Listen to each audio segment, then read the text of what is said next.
Ladies and gentlemen, can I please have your attention? I've just been handed an urgent and horrifying news story, and I need all of you to stop what you're doing and listen. I am that dude, Bodkins. Yeah, DP lost like, deep. Yeah. Right, where he's wondering he's like, I Patty to patty. He won style, like no weight classes. Yeah, basically, like I said, there's been a couple guys that are like, It's ridiculous. No way. There's nobody else out there. He's your guy. That's just not my mentality, bro. Yeah. Leave the ladder down. That's my always like, hey, somebody helped you out. Why not help somebody else out? Return. Give a big round of applause for the one and only Bodkins Show. Or bringing Craig Counsell down the interstate in a move unexpected. I have people. I'm going to repeat that again, folks. I didn't stutter. Welcome to the Bodkins Show.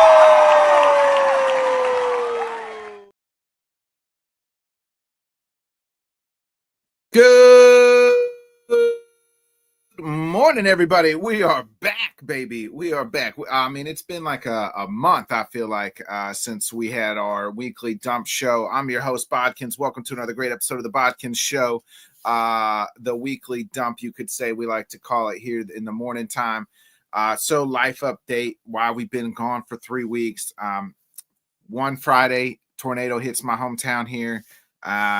Luckily house was intact. Everything was good. Then we went without power for like a week, exactly a week. Then took a while to get took another day to get the internet on. Had to get my life in order after that. And then last weekend was in Las Vegas. So, we had that time off, and then here we are, folks. I mean, your boys are back. Your boys back doing what we love to do on these Sunday mornings, and that's dump everything out. And what a game yesterday, both games yesterday in the NCAA.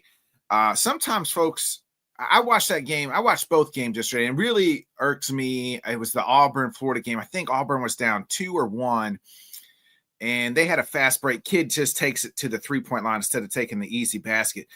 Like, let's take the easy bucket first, folks. Like, let's take the easy 2. No need to go behind the 3 line. I thought that kind of hurt Auburn in that game. You get to the Duke game last night. Duke's winning that game wire to wire. I mean, they're up 8 or 6 or 8 with a minute and some odd seconds left. Actually, I have it here. I pulled up this tweet. Duke led by 14 with 8 minutes left, led by 9 with 2 minutes and 6 seconds left, led by 6 with 34 seconds left, led by 3 with 25 seconds left, led by 1 with 19 seconds left, and they lost the game. And now, I know everybody's going to come for Cooper Flagg's head. I thought the foul he had, I thought it was kind of a play-on situation, 2 guys battling for the ball, and then he missed the game winner. I thought it was a good look, just good defense, and just came up short. Everybody's going to say, oh, he's choked. He's not that good. Did you watch the fucking game? Because that kid did everything in his fucking power to make sure his team was in the spot that it needed to do. I mean, he cut down threes. He made good passes. You miss one every while, and the turnovers, and there were some missed free throws. Duke missed some free throws down the stretch. Houston made some big free throws, got some turnovers. And Houston pulls off a great comeback. Cooper Flagg, who knows what he decides to do? I think in this day and age, everybody assumes he's going to be the number 1 pick if he decides to go pro. I mean, he could come back. He could decide to come back. He's only 18 years old. That's what's crazy. Remember, he's still supposed to be in high school, but he classed up a year. So he's actually pretty young still, and he could come back, for year 2 if he wanted to. But by God, I mean, it was like watching Christian Laettner and them boys out there for Duke yesterday. And that's how good that's what it reminded me of. It's like, he's Christian Laettner. I think just maybe his size and things like that. And the hatred of Duke. But I feel like this Duke team's a little bit more respected. But man, it was an incredible game. And now we're going to get, Houston, and shout out to the guys that just fans, that they are elated. And we're going to get Florida, who looked pretty good. You know, they had their own comeback win against Auburn down 10 yesterday. To help me kind of talk about everything over this past week is, you guys know the guy, none other than my brother, Mr. Johnny Cruz. What's going on, bro? You ain't lying about those games yesterday. I only caught a little bit of the Florida-Auburn game. But yeah, you mentioned the comeback in that game there for Florida. Props to them. Congratulations to those kids. But the Duke game, and I actually like Duke. You know what I'm saying? I know a lot of people hate on Duke. Basketball isn't really my, you know what I'm saying, my main thing. So, you know what I'm saying? I'm a Hurricanes football fan, so I kind of want the Miami Hurricane basketball team to do well. But I actually like Duke. You know, I don't hate on them like most of the country does. It, you know, they fall in the category of like Yankees and Cowboys and Lakers, where, you know what I'm saying, you either love them or hate them. Yeah. But I thought they played well. For people out there that are trying to shit on Cooper Flag, like, y'all don't know ball. If you trying to say that kid isn't a good player, or that he choked, then you don't know ball, because that kid is a special player. I honestly, number 14, I think his name was James. Like, that inbounds pass was completely ridiculous. You know what I'm saying? Like, to try to underneath their basket to try to like lob it over somebody was just a stupid, like, he panicked right there. He did it twice. He did it twice almost. You know what I'm saying? So he panicked, and I think he's like a sophomore or junior, so it's not like he was one of the freshmen. You know what I'm saying? So it was just like, you know what I'm saying? Worst case scenario, bro, call timeout. You know what I'm saying? But even the coach, John Shire, mentioned that he didn't do enough to help the team. So, you know, props for him to take the responsibility there. But yeah, Cooper Flag had a second there to make a game-winning shot. It came up a little short. That happens. They would not be anywhere close to this position, though, without him. You know what I'm saying? He's a special player, man. I mean, for Duke's sake and for college basketball, I would like for him to stay. But he's guaranteed to be the number one pick, so I think he's out. But he's going to be the number one pick regardless. Anytime. Yeah. I feel you on that. In today's day and age with all the NIL money, you know what I mean? Like, he just really has to decide, like, you know what I mean? Like, right. Yeah, and Duke definitely has the money if they want to keep him, you know, say pay him for one more year. Yeah. With all the NIL money, like, if he decided to come back, I don't think, like, I would not be mad if he was like, hey, I'm gonna stick around Duke. Like, I want to win a championship here at Duke. Like, that's what I sit here to do. And we gotta, you know, run it back. I wouldn't be upset, because, like, he's gonna get paid. He's getting paid regardless, right? Like, I don't know what his NIL deal money is and what compared to the rookie is, you know what I mean? But what's I guess a couple extra million out when you're already making millions, but you know, who knows? I thought the kid, I think if he gets to the NBA, he'll have to, I'd say, like, right, we always say, like, he probably needs to put a little meat on his body, but shit, we're seeing the guys like Chet Holmgren and you know, even Kevin Durant or somebody. I've seen people say he's comp to you know, Kawhi Leonard, and that's kind of maybe what he looks like too. But I think a better shooter than Kawhi at this. At this point, definitely a better shooter. You know what I'm saying? You mentioned the Christian Laettner comparison. He's definitely way more athletic than Christian Laettner was. You know what I'm saying? Better shooter than Christian Laettner was. The kid is special, but like you mentioned, he just turned 18. Yeah, you know what I'm saying? And the thing about going pro as opposed to staying in college, I mean, I know the NIL money, that's a good thing, you know, to entice kids to stay there, but you're never going to have this college experience again. You know what I'm saying? Once you go pro, that's it. Now you're a pro and you're going to have to deal with professional shit. Now you're in college, you're the head man on campus, you know what I'm saying? Everybody's loving you. You know what I'm saying? So I see where the intrigue would be to stay. And as a selfish college basketball fan, I'd like for him to stay. Because, you know what I'm saying, these one and dones, it's like you don't let them you know what I'm saying, they don't get to marinate in the college game, so they can develop properly for the NBA. You know what I'm saying? So selfishly, I'd like for him to stay, but I wouldn't blame him if he left either, because you don't want to risk, God forbid, an injury. You know what I'm saying? So and well, I'm sure he's insured. You know what I'm saying? I'm sure he's insured. Like, you know what I mean? Whatever millions, and you're gonna make X amount with the NIL. Like I was saying, you know, it's funny you mentioned the college experience. I watched an interview with Joakim Noah, and they asked him, like, why'd y'all come back after, remember, I think this was 06, 07 or 05. when they had just won the national yeah, title. Yeah, they went back to back. They went back to back, and they were like, "Why'd y'all come back?" Like him, Noah, Horford, or it was Noah Horford, Al Horford, yeah, Ronnie Brewer, right, or Corey Brewer, yeah, Corey Brewer.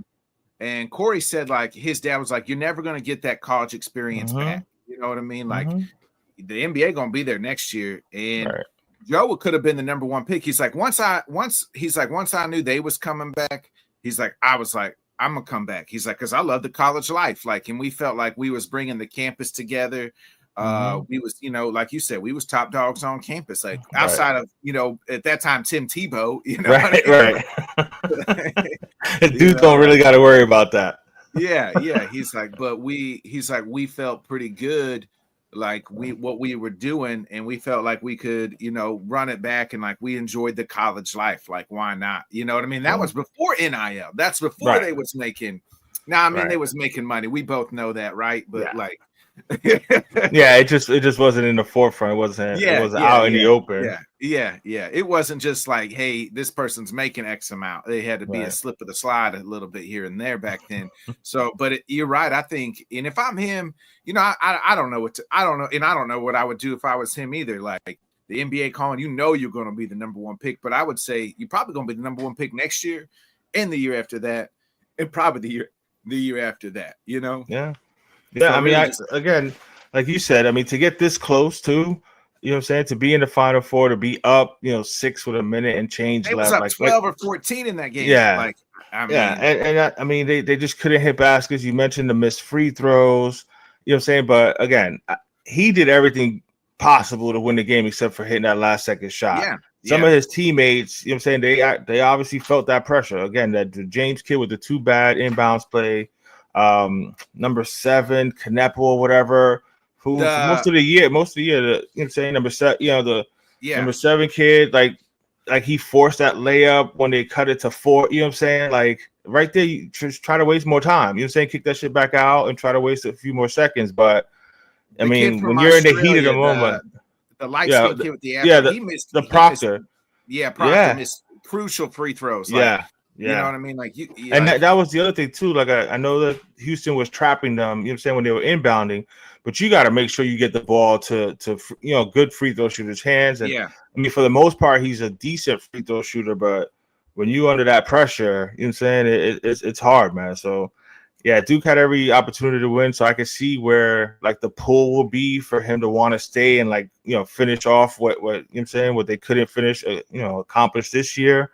But at the same time, the NBA is going to be calling him. But I would think if it was me, I would want to say that I would probably stay in college, especially because it's not like you playing football. You know what I'm saying? Where there's more risk of injury. Even though basketball, you can hurt something or whatever. But if I'm the top dog basketball player on any campus, bro, I'm gonna enjoy that shit for as long as I can, bro. I ain't even gonna front. Yeah, I mean, and at Duke too. You know what I mean? Like, you there's nothing to compete at Duke. Like, you are the basketball. You were the guy at Duke. You know what I mean? Like, I mean, they got a good lacrosse and good swimmers and shit, but it's not like they, you know what I'm saying, they ain't more popular than the best basketball player on the team. You know what I'm saying? Yeah, they did. And it's and kudos to like John, like you said, John Shire, who. First of all, like I'll give him a lot of credit already. Like you're coming in and you're replacing Coach K, like a Hall of Famer, one of the greatest, maybe arguably the greatest college basketball coach of all time. And you, in your first year, you're doing it a different way, and you've made it to the Final Four. So I think like that was a good learning experience for him. He's taken a lot in, and you mentioned the pressure. Duke was never in these close games like this at all year, and all tournament, right? Like I mean, they're blowing folks out left and right in every game. So this was like the first time somebody like chipped away, and they got punched in the mouth, and they couldn't punch. They didn't punch back. Where Houston's been around, they've been there, they've been punched in the mouth, and they know how to answer. And they showed that resiliency last night in that game. And kudos to Calvin Sampson, who's been this game for forever and a day. Maybe one of the more underrated coaches. Like, absolutely, this is a guy who's been around with, we all talk about Patino. We talk about, Izzo and Calipari and Coach K. Like, he's seen those guys all go. And some of those guys are gone and some of them are still there, but he's been there. And now he's always had his teams really competitive, whether it's been at Oklahoma, now here at Houston, and now here they are in his first title game. And I'll probably, kind of root for Houston, I think, on Monday tomorrow for him. But, man, it's going to be a good game. I think more eyes probably would have been like watching had Duke won just because of the Cooper flag and Duke, the brand. Right. But, it'll be a good game tomorrow night. Yeah, absolutely. I'm with you on that with Coach Sampson. He definitely has his team prepared, and he made a comment after the game in the press conference. That they were 34-4 for a reason. You know what I'm saying? That they were a really good team, a more experienced and veteran team than than the three freshmen in the starting five for Duke. Yeah. But I'm with you with John Shire. That's huge to have to come in after Coach K. But he's done a pretty good job. He made it to an Elite Eight. This was his first Final Four. So baby, one step at a time. So and he's always got a top recruiting class. So props to him for making that happen. But yeah, Coach Sampson I'm with you on that. One of the more underrated coaches in all of basketball. I'm going to watch too with you. I'm going to be rooting for Houston as well, for him and for our boys over at Just Fans. I want them to be happy, get themselves a college basketball title. So yeah, it's gonna be fun to watch. But I hear you with the whole Duke would have brought in more eyes. You know what I'm saying? But I think it'll be a really hard fought game. I would not be surprised if Houston wins this game. They got one of the best defenses in all of college basketball. So it's gonna be interesting to see what happens here. Yeah, I think having Florida there is a little bit better because Florida's a little bit better offensive team. Where if it was going to be Auburn, it would have been like 53-50, something like that. Just two really good slowdown, two good defensive old school games. Man, Auburn was there too, and they just Florida answered right off the bat. They were down 10 at halftime. Came out second half, and answered and got it to tie game, and then was kind of back and forth all the way till the end. But even like in both those games, like watching both those games last night, I'm like, man, I thought if Houston can tie this game up, they're probably going to win it, because there's just something when you're up by 10 or 12 and you just watch a team just kind of come back and you can't slow that momentum. The momentum has swung and they start feeling themselves like you didn't get a chance to really chop off the head of the snake and both teams, Duke and Auburn yesterday, didn't do so. Like they had opportunities and Buck bounce didn't go their way, didn't get a rebound. Florida, well, I mean, and like you said, those missed free throws are big, bro. You know what I'm saying? Like at the end of the game, you got to be clutch and make your free throws, bro. So I'm with you on that. You know what I'm saying? I mean, again, Houston, one of the best defensive teams in all of college basketball. This is only like the second or third time that Duke got held under 70. You know what I'm saying? And it was one of the only times, especially in this tournament, that they actually had a close game. So the pressure just got too, it became too much for them, to be completely honest. Like I said, Proctor missing those free throws, the James kid with those two horrible inbounds passes. So they definitely felt the moment and couldn't handle it. You know what I'm saying? Like I said, to go back to the original one, to say anything about Cooper Flag is idiotic, but you know what I'm saying? Some of those other kids definitely felt that pressure of Houston coming back. And props to Houston for tightening up on the defense down that stretch there, because they made some big shots, but at the same time they played hella defense to make sure, even the last shot by Cooper Flag, that was just well defended. You know what I'm saying? I mean, he still was able to get his shot off and just a couple inches short. But that was great defense. So props to Houston, man, for making the plays that they had to make down the stretch. It's just funny, like you take that. If let's say he makes that basket, right? Like then all the haters are like, oh my god, you know what I mean? Yeah. right. Like, just slurping them up. Yep. Yes. Like, you know what I mean? Just slurping. Like, but like if you take the contact, the whole game, the kid played incredible. Yeah. I mean, every time I felt like that was the only shot he didn't make. I felt like when they needed it, because I felt like every time they needed a basket to like Houston would cut it to 6. You know what I mean? Then he would answer with the 3 or make a great pass or something, and then it would be like, oh, it's a 9-point game. I'm like, man, like this kid can he can ball. Like he wasn't gonna let them lose, but the guys around him, again, you know what I'm saying? The guys around him couldn't come up with at least 1 or 2 plays.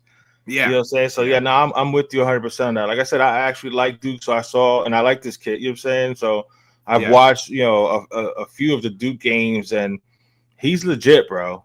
He's a legit player. And again, he's only 18. He's gonna start getting his man strength soon.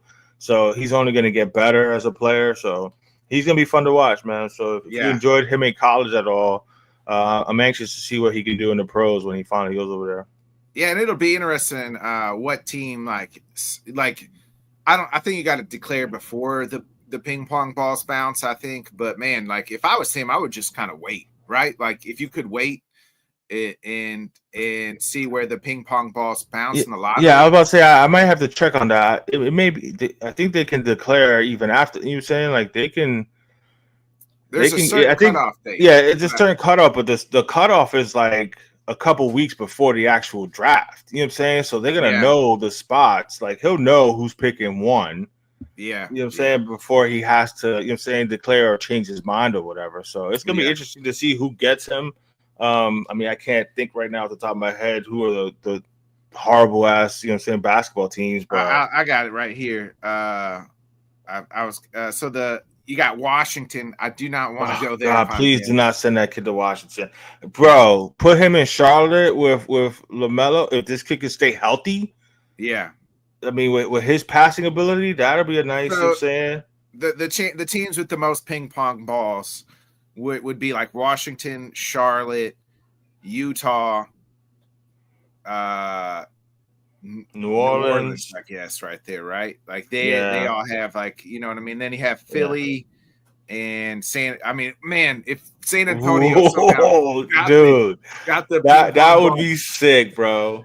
Him and Victor together. Dude, bro, that would be nice. But he can handle the ball too. Yeah. So you know what I'm saying, you could play him at the 3. Well, then you'd have him and De'Aaron Fox. Like Fox, like that would be a nice. And that organization, I know Pop seems to be on his way out with retirement and everything, but at least still a good organization. Like I do not want to see him go to Washington. Like I don't want to see him go to Utah either. No offense to all the people from Utah out there. I think Utah would fit perfectly just because like white on whites. You know what I mean? Like, I got you. I mean, they would. I feel like he's one of their own. Like, shit. The Brooklyn Nets are pretty close to the top pick. Bring him to New York. You know what I'm saying? Yeah. I don't want him in Philly though either. Like, man, they don't deserve him. You know what I'm saying? With all the not Philly fans, so calm down, Philly fans.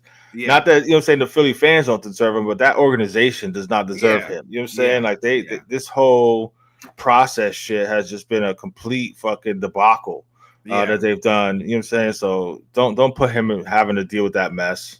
Yeah, I think we're both in line. Let's go. Hope he goes to the Spurs if he comes out. Like, that dude, that would be awesome, bro. Yeah. I wanna just real quick. Tomorrow night's game is, first of all, man, late start for you, dude. Like 9:00 damn near for the title game. 7:50 Central Time. Yeah. 9 your time. Yeah. I mean, they always do that because they want to. They want to make sure back an hour, yo. Right. No, I feel you on that one, but they want to make sure that people from the West Coast, don't have to watch it at 5 o'clock right after work. They want to make sure people can get home from work and stuff like that. So would you rather have the West Coast like catch the second half, or would you rather have everybody on the West Coast? I mean, I'm with you. If it was up to me, I'd have a 7:30 tip. You know what I'm saying? Like, I'd put it right there, but they tend to do that. You know what I'm saying, with championship games and stuff. They put it a little later and stuff like that. But it's on a Monday too. On a Monday, which is crazy. You know what I mean? Yeah. Which I don't understand why they wouldn't do Friday, Sunday. You know what I'm saying? And have your championship on Sunday, you know what I'm saying, as Yeah. opposed to Monday into Tuesday. But I mean, Yeah. it's been going on like that for forever. So, but Forever. Yeah. they may want to reconsider that depending on how the ratings go for this game tomorrow. Yeah. Florida though is the slight favorite. It's pretty much a pick'em game. Florida's -1.5. Yeah. So it's a pick'em. Like Yep. the total is 141.5. So So about 7 in the mid 70s. yeah. 72. Yeah. Yeah, that sounds about right. You know what I'm saying? Houston's got one of the better defenses. You mentioned Florida's offense is good, so you know what I'm saying, which one is gonna prevail? The offensive team or the defensive team? Yeah. It'll be a good game. Johnny, I've been meaning to ask you because the Yankees have been they've been in the news lately. Yeah, a little bit. Just a little bit, and I want my take personally on these. I'm gonna give my take on these torpedo bats, and then I'll let you have the floor. I see a lot of people. Our own Jonathan Grisham, Of friend of the course. program. Of course, he out here. You know what I mean? He's like, we gotta talk about these torpedo bats, boys. Like, they doing anything wrong? Like, it's not illegal. It's not illegal. You know what they went and got somebody. This person said, "Hey, if you do," they went out and got, and the game has moved, right? If you track the game of baseball over the last decade, we have moved into scientifically, numbers. Analytics, all this shit, right? So why not fucking use that to equipment, baby? Hey, if you fucking move this fucking wood down here a little bit, and we just skim this down, and when he swings, it's got a little bit more pop into it. Right. Hey, it's not illegal. Nobody says it says you can't put a cork in the bat, or you can't, whatever. There's right. No illegal substances. Yeah, are allowed in or on the bat. I mean, you can have pine tar, but it only goes to a certain point. I don't think you can hit like the trademark or whatever you're saying. Yeah. To me, it's not illegal, and kudos to the Yankees. And kudos to the Yankees for keeping the fucking lid on it until until the season starts. Until the season starts. You know what I mean? Like, had they done this shit during spring training, people are like, or maybe they did or didn't. I don't know, but it really didn't become a thing until the game 1 of the season. Everybody's like, "What the fuck are they using?" As they're banging out home runs left and right. Like it. Guess what? If I'm a baseball team, I'm figuring out. I'm going down there. And I've seen things where, like, guys have been doing this, like they've been going down to Baton Rouge, and that's why I can't wait to talk to Jonathan tomorrow on the LTS show, because he's going to bitch about these torpedo bats. But his own fucking people in Baton Rouge are the ones making them, so shut up. I can't wait for that conversation. But so they went down there. They MIT guys making these If I'm a team, give me everybody on this damn team on this roster. All 25 guys. We're using these bats if it's going to make us hit home runs and do what we need to do. Like, I'm going to give it to you because I know as a Yankee fan, you've been giving it a lot of hate. Well, yeah, I mean, the Yankees are always going to get hate for whatever that they do. But I'm with you. I mean, it was just an innovative idea. You know what I'm saying? Yeah. This game has gone so analytical, which, me and Jonathan we've talked about it on the show. Like, I hate how analytical the game has gotten as far as how they play. Now, stuff like this with the equipment, as long as they're not breaking any rules, it is what it is. You know what I'm saying? Just like, golf clubs start getting better and better as the time goes on. All they did was, they used analytics to say, hey, you make a lot more contact in this spot right here. So we'll put more wood of the barrel here. So that way, when you do make contact, you know what I'm saying, you can hit it, you can hit it a little further. As far as all the home runs, yeah, it was a big deal because it was all the home runs. And it's not just those bats. You gotta include those bats, who they were playing against, and they were playing at Yankee Stadium with the short right field porch. Right. You know what I'm saying? So, and the guy that hit several of those home runs was Aaron Judge. Now, if you're gonna tell me that Aaron Judge needs a torpedo bat, you got an issue. You ain't paid attention the last 3 years. Right. Yeah. So I mean, they were just smart enough, that they had somebody that actually thought about that and came up with that idea.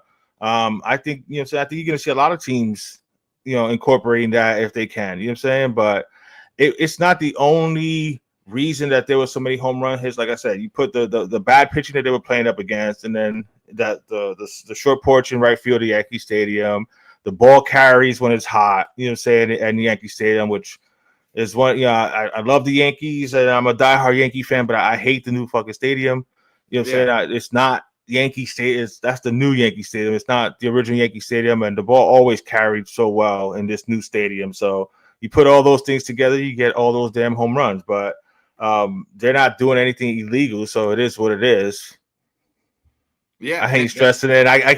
I'm definitely, you know what I'm saying, I'm definitely gonna try to be on that show tomorrow with Jonathan there, because you know what I'm saying, he's always gonna be heartbroken because you know what I'm saying the Yankees ruined his Christmas or whenever he went to Disney World. They ruined it for him when he was a kid in '96, so he's never gonna let that go.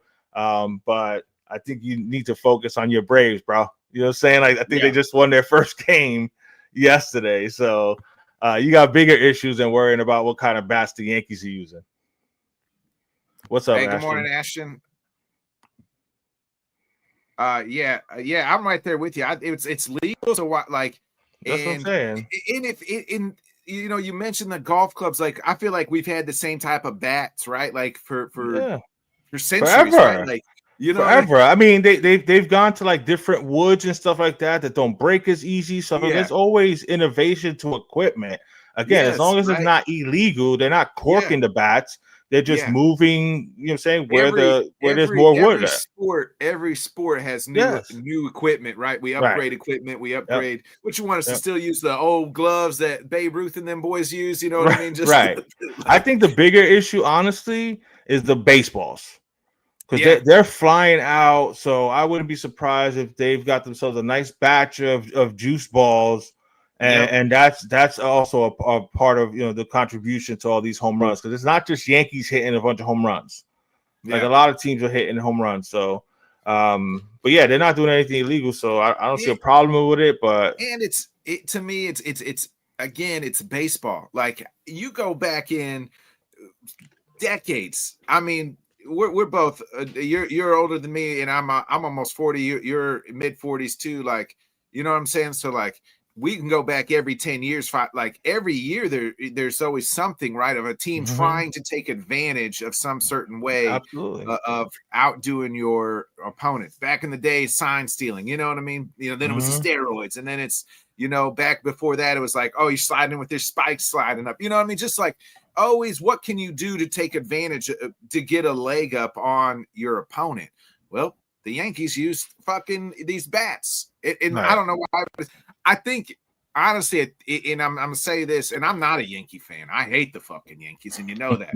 But I think if it was, let's just say, if it was the Rays or Pittsburgh or Cincinnati or some fucking team. Yeah. The fact that it was the Yankees, right? Like or if it would have been the Dodgers, like what I mean, like the Yankees, Dodgers, the Red Sox, like those three teams, or the Astros, like those four teams are heightened. But because so I think like that's what shoots it up in the outrage more. But had it been like the fucking, like I said, the Rays or like the Pirates or some team like, who nobody would have batted an eye. Right. You know what I mean?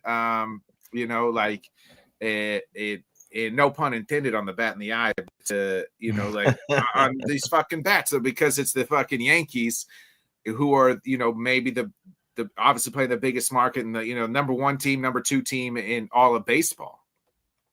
Yeah, and again, the Yankees are always going to have, a love it or hate it type of mentality for most fans. You know what I'm saying? There isn't much gray area when it comes to the Yankees, or like I said, the Dallas Cowboys, the LA Lakers, Duke, like we were talking about earlier. Like those teams are usually the ones where if you're a fan of the team, you're a diehard fan, but if you're not, you completely hate them. It's not I really don't like them. No, you hate them. You know what I'm saying? So I think that's why it's a much bigger deal. But again, they didn't break any rules, and they were just the first ones to come up with it. You know what I'm saying? Another thing that wound up being so is all this padding.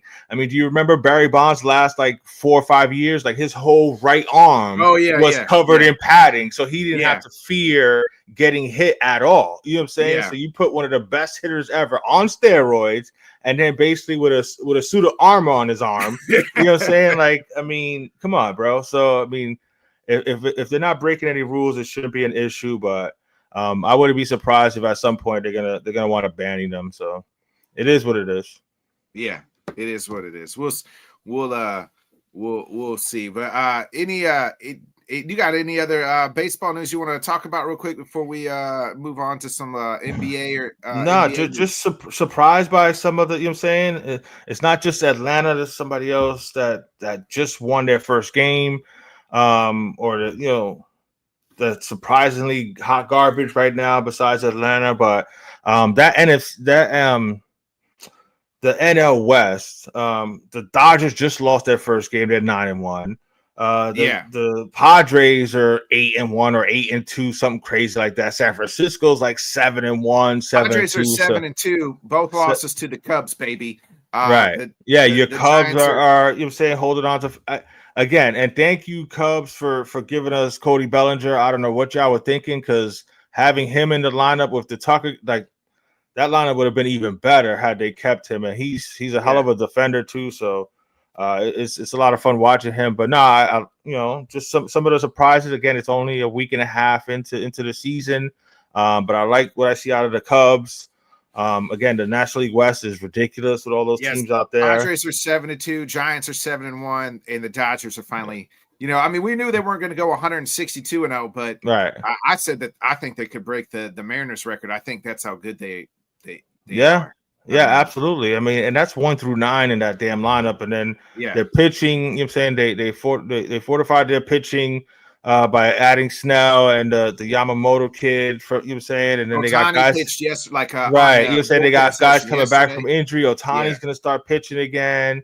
So it's gonna.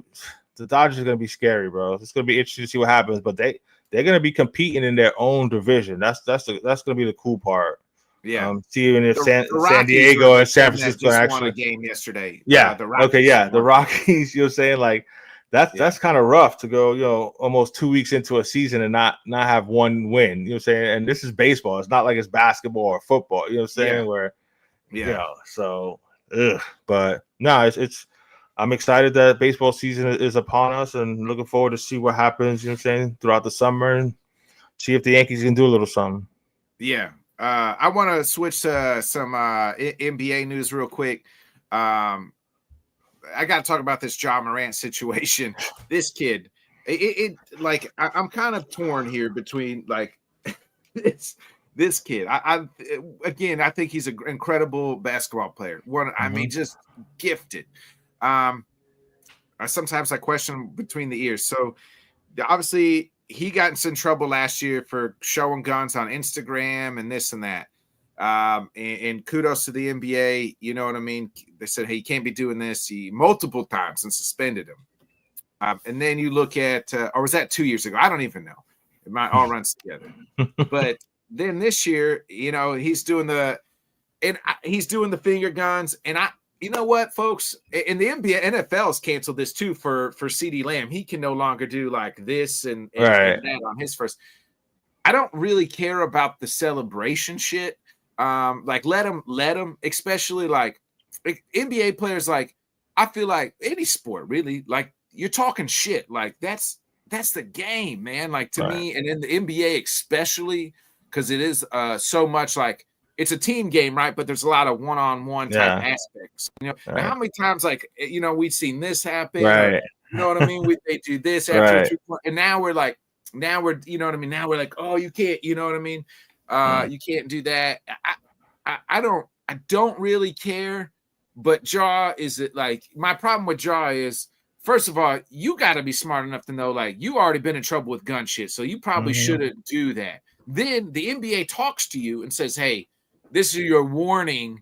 No more guns, that they think talk to him and another player. And they're like, no more gun, finger guns. Cause Ja had like shot it at the bench or something like that. Yeah. Well, yeah, it was Buddy Hield. Buddy Hield did it first, it first to him. Yeah. And then he did it back at Buddy Hield, but because of his history, he got in trouble. Yeah. Yeah. And then, get this. Then they tell him, hey, y'all, this is your stern warning. Ja goes to the next fucking game. And what's this dumbass do?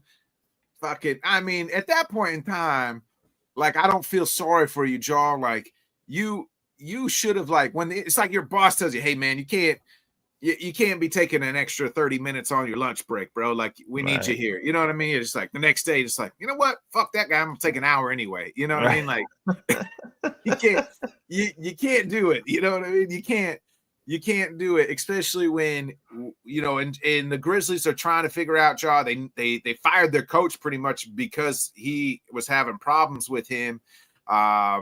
And you know, and they're in the midst of a playoff push. It's just like, kid, you got to get it together, bro. Like, you got to get it together. You know, that's like, it's time, like, get it together. But also at the same time, the NBA relax, bro. Like, I think at the same time, they got to all the celebrations. I feel like should just be able to. I'm a very much like celebrate and talk your shit. Yeah, I'm with you on that one. As far as let them have fun with their celebrations. I understand what they're saying as far as, you know, the look of, you know, shooting guns with your fingers because kids watch sports and whatever. So I understand the mentality for them not wanting them to do the whole gun pointing with your fingers. Here's the thing: kids watch fucking movies, and how many times we turn no, on? I'm completely with you. I think it's a bit much. Yeah. But because of what Ja has done in his past, like, I'm with you with the whole between the ear. He's a phenomenal basketball player on the court. You know what I'm saying? I mean, but some of the shit, like his mentality, but again, and it's on Adam Silver too. He's allowed these players to make the league such a player, you know what I'm saying, run game now, because the players, you know, the whole, you know, player empowerment shit. So they do whatever the hell they want whenever they want to do it. And finding him $75,000, like, he has that in his ashtray in his car. You know what I'm saying? Like, that ain't shit to him. You know what I'm saying? So if you want to make him feel it, you know what? You suspend him a couple games. And you know, especially because he blatantly, like, said F you by doing it again the next day. You know what I'm saying? So he basically said, I don't respect whatever the hell you got to say. I'm gonna do whatever I want. So if you really want to hit him, you would make him, you know, have to miss games, especially like you mentioned. It's they're on a nice little playoff run right here. Right now, they're holding on to the 8th spot, which is pretty much sealed up because the Mavericks and Kings 9 and 10 with this whole, you know, LeBron special playing games. Yeah, you know what I'm saying. So 2 teams under 500, you know, 9 and 10 have an opportunity to make the playoffs, which is ridiculous. But you know what I'm saying, the Grizzlies can move up to 7 possibly. You know what I'm saying, and avoid the Thunder. You know what I'm saying, in that first round. So they need these games. So that's where they would have felt it. But God only knows if that would have mattered to him really either. Like the from 3 to all the way to 8. Yeah, all the way to 8. That's what I'm saying. A couple games, you could be the number 3 seed. So that's what I'm saying. That's where you make him really feel it. You know what I'm saying? Because then he's got, you know, he's going to feel accountable to, you would hope, that he feels some type of accountability to his teammates. You know what I'm saying? Obviously, they didn't give a fuck about the coach because they got him fired. You know what I'm saying? But at least to your fellow teammates, you would be letting them down. So, you know what I'm saying? Maybe that'll cause him to think again before he does some shit like that. But I think it was an overreaction for them to even tell him not to do that, but then him blatantly do it again the next day. Like, nah, man, now you showing that you soft, Adam Silver. You know what I'm saying? Because there I would have been like, all right, you ain't playing the next game. You know what I'm saying? And do it again, and you'll be done for the rest of this year and the playoff. You know what I'm saying? Like, I would have pulled the boss card like that. Don't be blatantly disrespecting me, bro, because you won't play. You know what I'm saying? But you know what I'm saying? He's all about, you know, he's a player's, you know, commissioner, so it is what it is. But I just hope let him do it. You know what I mean? Right. Let him do it then. Yeah. You can't, you know what I'm saying? Right. Yeah. I mean, again, I understand you know, them wanting to stop it in all sports or whatever, the whole gun thing. You know what I'm saying? I get that, but it's not that big a deal, especially if you look at the tape and you see that Buddy Hield did it to him first. So he was just you know, reacting to what was happening to him. You know what I mean? Right. Yeah.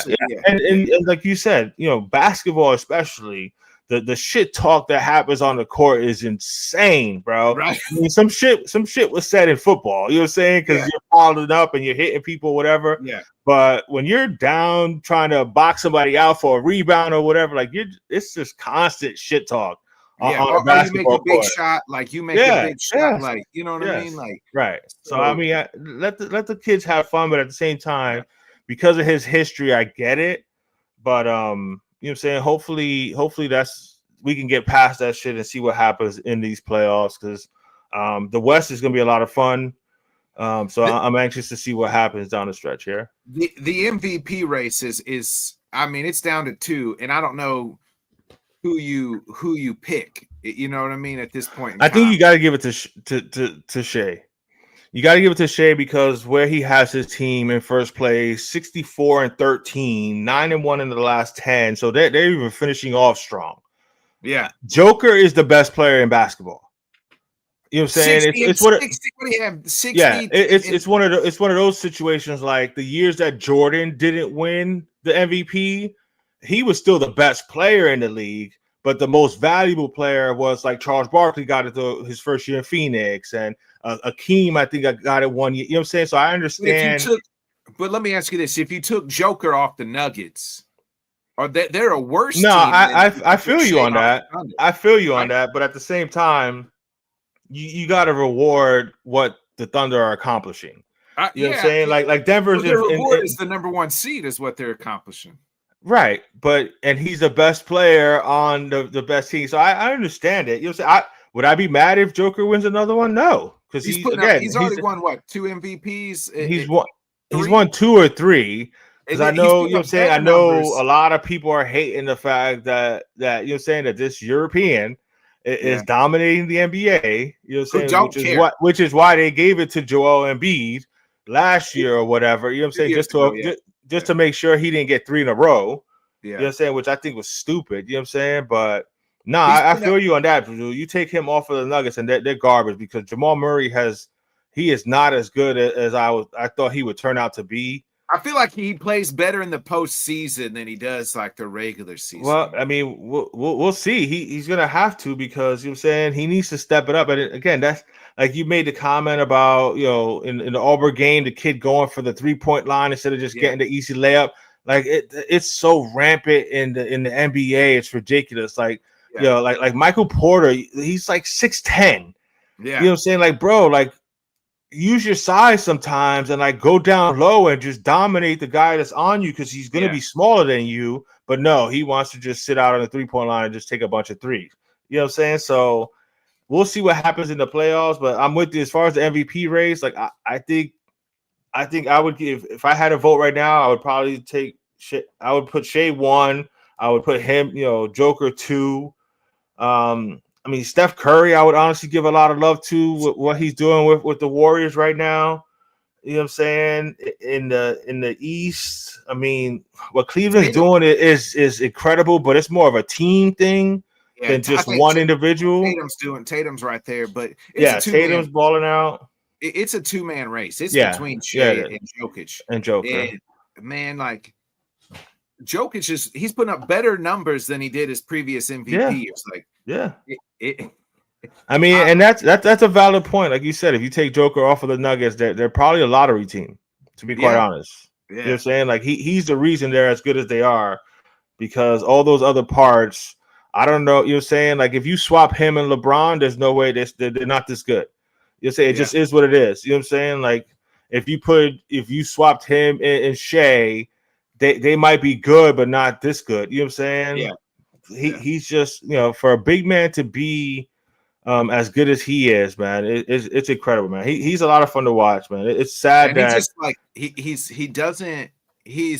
crazy because like it's funny, right? And this is the world, and people are just in different individuals. We're just talking about Ja and all these gun stuff and the celebrations. Like Joker's like, he just like, how do you feel? I don't care. You know what I mean? Like, yeah. This is his job. This is his job, bro.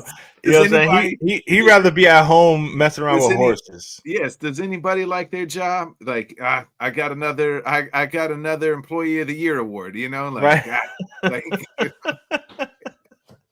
Yeah, it's funny to think. You know, what I'm saying that he's. Sometimes I think it's how he thinks, but now it's kind of become his persona. So now I just like. Yeah. Maybe that's how. Hey, that's his brand, baby, and I enjoy it. You know what? Like the guy is special. Like, and it's just not. many people like him, and the dude is dominant. You know what I mean? He's just the way he plays. Yeah.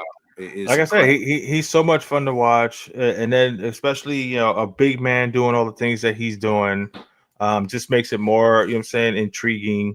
And then him having the whole nonchalant attitude of ho hum, it is what it is. Yeah, I'm dominating, but again, I'd rather be at home chilling with his horse. I mean, he definitely wants to win, which is a good thing. You know what I'm saying? Like, he's not one of those that he don't care if he wins or loses. No, he wants to win. Yeah, he wouldn't be putting up saying? 60 and Right, having a triple doubles. You know what I mean? Right. So, but no, he's definitely been the best player over the last at least 5 years. I'd say he's been the best player.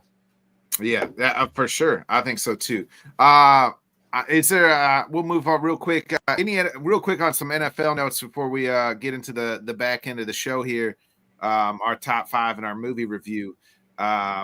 So your guy Armstead retired. Dolphins offensive line Armstead retired. Also, we saw Julio Jones is retired. I think both probably could head to the Hall of Fame for sure. And also, I would be remiss if my old friend Trey Lance signs a 1-year deal. I think it's to the Chargers. I think it's safe to say I was correct on that bust mode, but and the Cowboys trade for Joe Milton, and that's pretty much kind of sums up the last few, where the Steelers are still waiting for this Aaron Rodgers saga to end, I guess. I really can't even believe that that's actually a thing. The whole Aaron Rodgers to the Steelers thing, but it's the only thing, right? Right.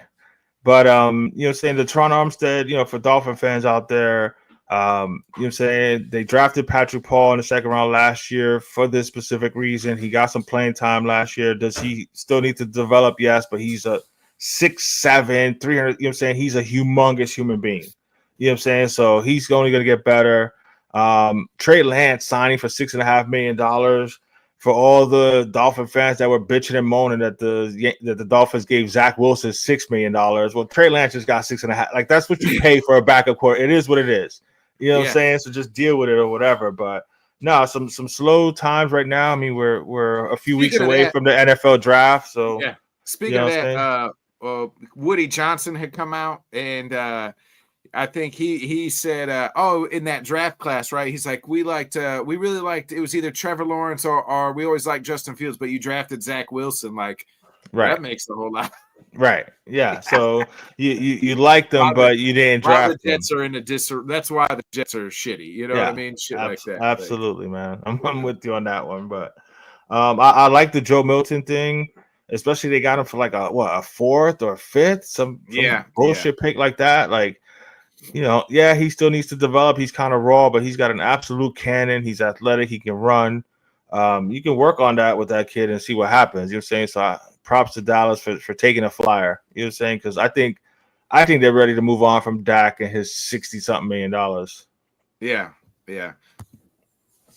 What's up, Steve? Hopefully you're doing well. Good morning to you. Appreciate you tuning in to our weekly dump show here. What up? Real quick. So I found this was sent to my buddy, sent me this. So they had like a team equivalent based on winning percentage over the last 10 years, right? For NFL, MLB, and NBA. The Jets thing made me think of this. So the number one of 3 teams the last 10 years, winning percentage wise, are the Dodgers, Warriors, and Chiefs, right? For like those 3 leagues. So then they listed the 30 all the way out to 30, which was the Marlins, Pistons, Giants, and it says all the way at the bottom, a league of their own. So they're literally the worst percentage teams in all 3 of those major sports are the Jets and the Jaguars. Jesus. Wow, and those 2 teams were literally just picking 1 and 2. Yeah. What, 3 years ago, 4 years ago? Yeah. So nothing has changed, and that's what happens when you when you make the wrong pick, for the quarterback. If you don't have a quarterback, you don't have a chance, man. It is what it is. So couldn't be happier for the Jets. Let's get into your movie review, The Black Bag. Yep, quick review on this. It's a spy flick. Michael Fassbender, from he's the young Magneto and stuff like that. He's been in a lot of stuff, and Kate Blanchett star in this. They're married. They're both spies. It's similar to Mr. and Mrs. Smith. If you guys have been out there, just not comedy wise and not trying to be funny. So some nice twists and turns if you like spy movies and stuff like that. It was a lot of fun. Kind of dragged a little bit in the middle. The twist was cool, but like you kind of see it coming a mile away. So I'll give it a 3 out of 5. But if you're an AMC lister, or if you got nothing better to do, check it out. It'll entertain. It'll do its job and entertain you for that hour and 40 minutes. But it's nothing spectacular. Yeah, there was a new movie. I seen it. It's on Netflix. This movie reminded me of that same thing of like a Mr. and Mrs. Smith type thing. Mm-hmm. It's got Jamie Foxx and Back in Action with. Yeah. I do want to check that out. How was that? You're not missing much. Okay. Yeah. All right. Yeah, next week the Amateur comes out. I definitely want to check that out. So hopefully I'll have a review on that one there. What up, Shady? Hopefully, good morning. What's up?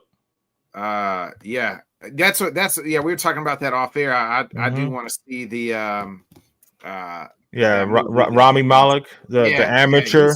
He's a great actor. He is a great actor. And Yeah. I like the whole plot of it. You know what I'm saying? The premise is good, so it's gonna be interesting to see that one. Speaking of that, have you seen the previews? Somebody sent it to me in this group chat I'm in. They're making a new Naked Gun, and it's going to star Liam Neeson. Yes. Have you seen the trailer? Yeah. Yes, it's funny as hell. I can't wait, bro. I used to love the Naked Gun movies back in the day. So I'm excited. And Liam Neeson, he's always been serious in all his movies, but he actually has a really good sense of humor. There's a clip where he's on a show. God, what's the Office from Britain? What's the comedian? Oh my God. Ricky Gervais. Yeah. Where him and his partner in the business, the tall dude, another comedian. I'm blanking on the names or whatever, but they're like interviewing him for something. It's a bit, and he's funny as hell on that. So I'm looking forward to this. Like I said, I like the Naked Gun movies from back in the day, and I think he's a perfect cast for that. I'm a fan of it too. It looks pretty funny. It looks like they're kind of paying homage to the old one too a little bit. In the trailer, he's supposed to be his son. He's supposed to be to be his son. Yeah, he's supposed to be Liam Neeson, or he's supposed to be Leslie Nielsen's son. Frank Drebin's son. Yeah, Frank Drebin Jr. Yes, I can't wait, bro. The part that got me in the trailer was the OJ part. Like, homeboy was just like, no. I ain't saying nothing, bro. Yeah, that part got me. So like, kudos to them, right? For getting that. Yeah, that movie. That movie looks pretty funny. Is just a throwback, and then sometimes you just need those movies, man. Where you just laugh and you just fun. Yeah, that's what it's supposed to be about. Yeah. Speaking of movies, we'll get into our top 5. Legendary actor Val Kilmer passed this week. So in honor of Val Kilmer, we're going to do our top 5 greatest Val Kilmer movies. I mean, a ton, Johnny, a ton, and it could even be like this one I ain't even gonna front. This one hurt my heart. I'm a big Val Kilmer fan since the 80s, bro. You know what I'm saying? Which you're gonna see my top 5 is all older movies. Okay. You know what I'm saying? Because that's where he was just. And so that was sad to hear. He was only 65 too, so I mean that kind of sucks. Yeah. But my number 5, and I'm throwing this in there because it was still kind of good before it got completely stupid, and I like him better than I like George Clooney. But my number 5 is Batman Forever. I thought he did a really good job as Batman and as Bruce Wayne. It's the one with Jim Carrey and Tommy Lee Jones. Yeah, I thought he did a really good job. He held it down well. I think he made a great decision not to come back for the next one because they got extremely stupid after that. Yeah, but I had to throw him in there as Bruce Wayne. I thought he did a pretty good job with that Batman.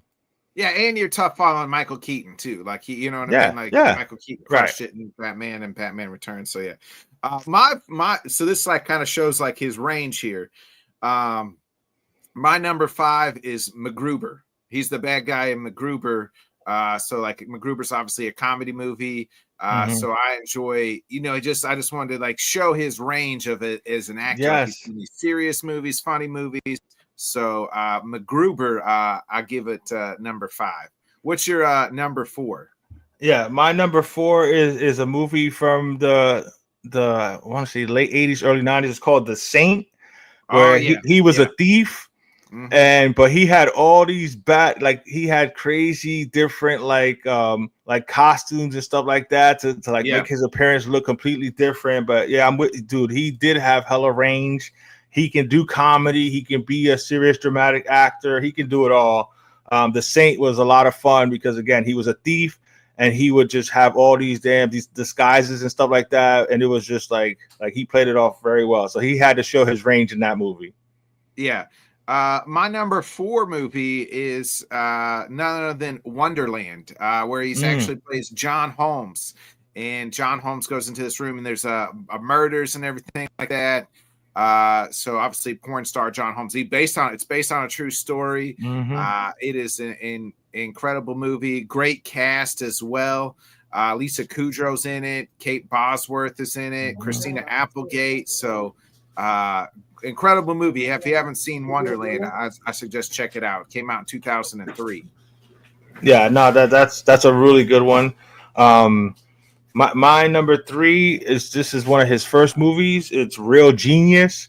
Where he's he's obviously a genius at MIT, and you know what I'm saying, he's a prankster in this and stuff like that. Like he's just having fun, joking around. I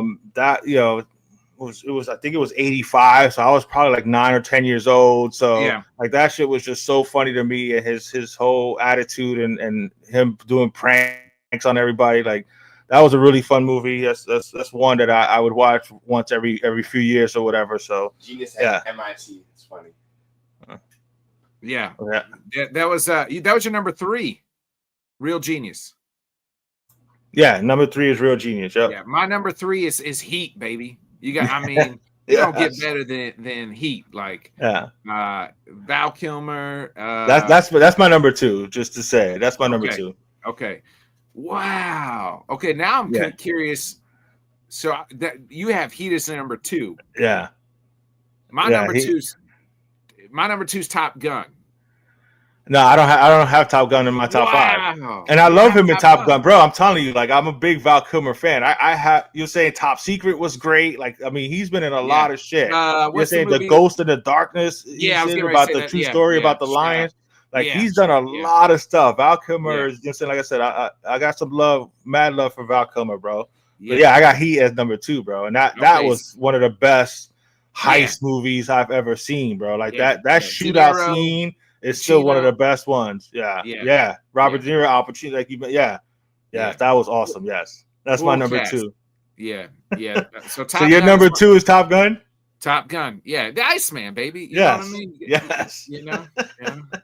That's how he flies. Ice cold, no mistakes. Yeah. He was badass in that. You know what I'm saying? And he played like a jerk too, like kind of like a jerky. Well, I mean, it was awesome. Like the chemistry between him and Tom Cruise was awesome. You know what I'm saying? Like they butted heads or whatever, they competed or whatever. And he was great in that Iceman. Yeah, like he easily could have been in my Like I could have put a top 20 of my shit with Val Kilmer. You know what I'm saying? Like I love a lot of his shit. My number 1. Val Kilmer, it's fucking Tombstone. Fuck right. Yes, bro. Like that portrayal of Doc Holliday is the best one that I've ever seen. I know Dennis Quaid tried it, did it for Wyatt Earp or whatever, but nah, bro. The way he played that, you know what I'm saying? The whole, I'm your Huckleberry. What? Yeah. That's the best performance I ever saw him, and that's one of my favorite movies, Tombstone. It's definitely my favorite Western. Yeah. And it's all because of him, bro. He killed it in that role, bro. Yeah. 1,001%. It is like, I mean, just we was playing a game for blood. Like, there's so many like one-liners in that whole, you know, I got 2 guns for each of us. You know, and it's like the drum piano player. I got 2 guns for each of you. Yeah, like maybe you're just not good at poker, Pike. You know, let's have a spelling contest. You know, like, just the whole, like, that whole, from like the minute his first scene is memorable, right? When he's playing poker and he's like, "Now I couldn't bear it if we wasn't friends," and then he puts his guns on the thing. It's like, there, now we can be friends again. You know, like that whole scene, like just like the whole movie from his first scene to the last scene is just killer, crushes it all. You know what I mean? Where you know, like, he completely outshined everybody in that movie, bro. Yeah, and that movie's loaded with great actors too. You know what I mean? Kurt Russell, Sam Elliott, Bill Paxton, like that. Billy Bob Thornton is the one that gets smacked up by Wyatt Earp. yeah. And he's like, "Oh, I'm sorry, I forgot you were standing there. Yeah, you can go ahead and go. You can go ahead and go." You know what I'm saying? Yeah, Doc, I know you was back in town. Yeah, right. That whole movie. If you like westerns and you haven't seen Tombstone, you need to check it out, man. His portrayal of Doc is absolutely memorable, bro. I don't know, you know how Hollywood is. They can't ever fucking think of anything else. And if they tried to remake that movie, I just don't know anybody that could play Doc Holliday the way he played it. It would have to be a complete character change, right? Like, they would have to. You know what I'm saying? Like, I don't. Yeah, I couldn't think of somebody that can.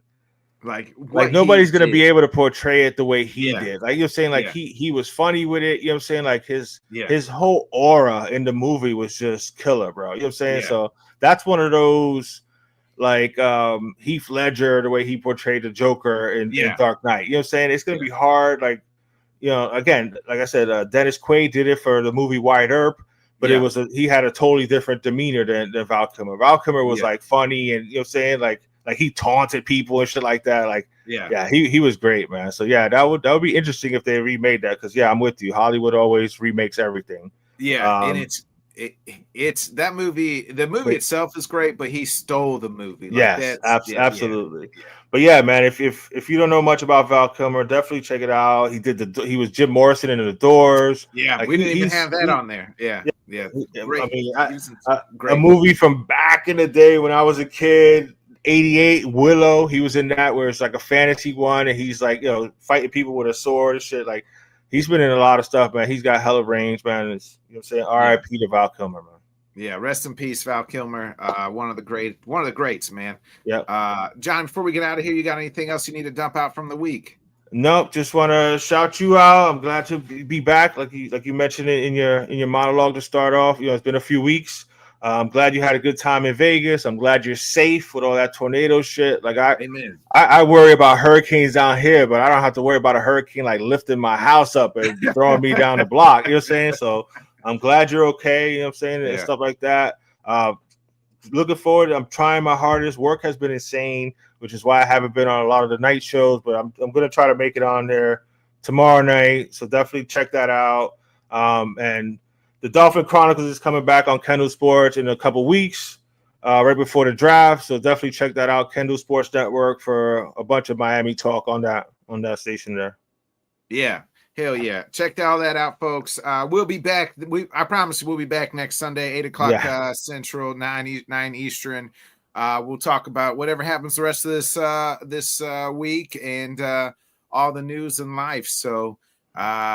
Be a friend, tell a friend, like, subscribe, share. For my guy Johnny Cruz, I'm Bodkins. It's been another great episode of the Bodkins Show. We'll see you then, folks. Later. Peace.